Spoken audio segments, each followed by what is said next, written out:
Alrighty, so figured I'd take a video about something a little less frustrating to finish out the evening here.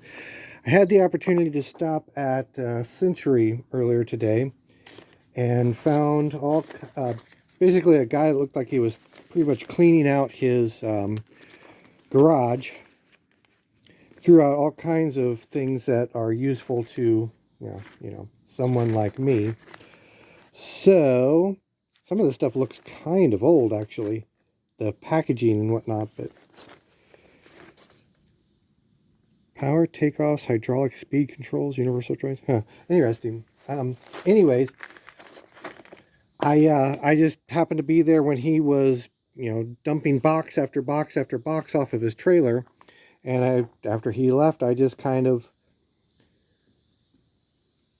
looked around at the stuff that he left behind. There was a lot of bolts and lags and screws and nails and stuff that I couldn't use, but plenty of other things that will be, well, maybe useful to me.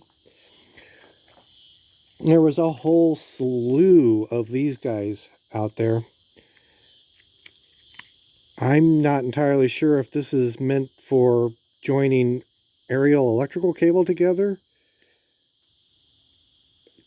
Certainly not made for underground.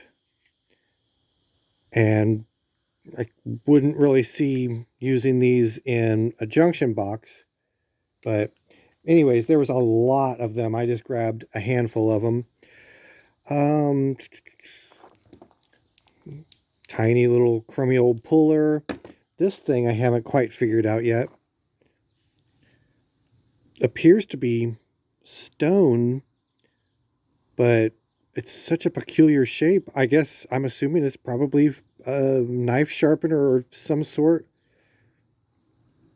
or part of a knife sharpener. I guess that's probably makes about as much sense as anything. Let's see. Here's another interesting thing I wanted to show you guys.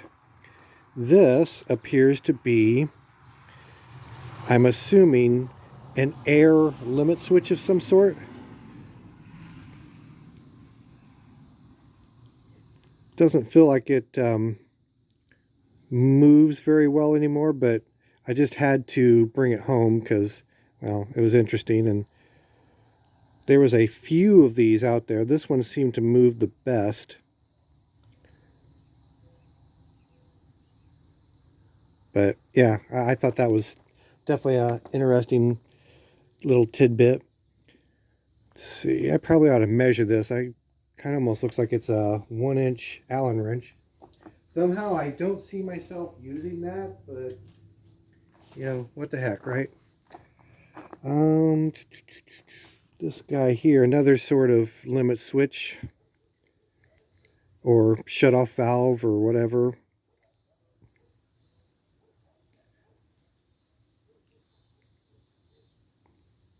Don't know if it still works or works correctly, but I had to bring it home.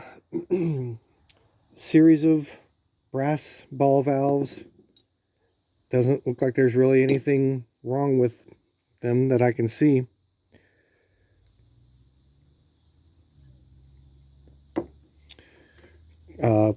Crayon marker thingy. Had to have that, of course. A series of these switches.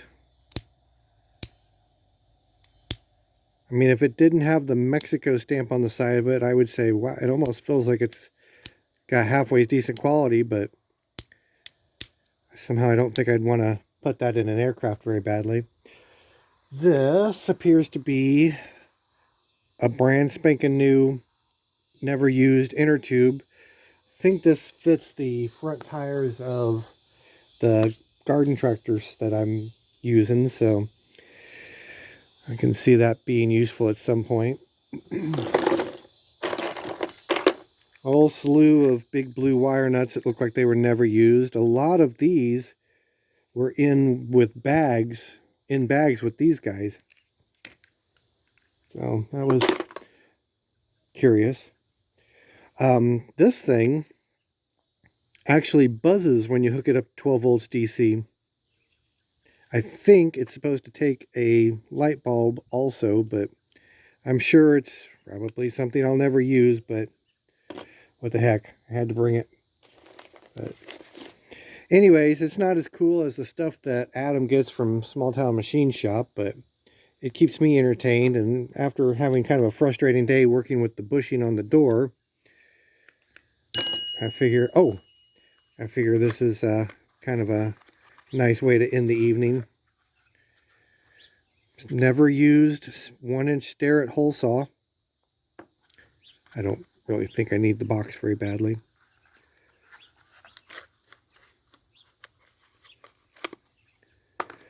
So anyways, the bushing thing, we'll talk about that another day, but at any rate, I just thought I'd share this little bit of joy with you guys. I'll catch you later.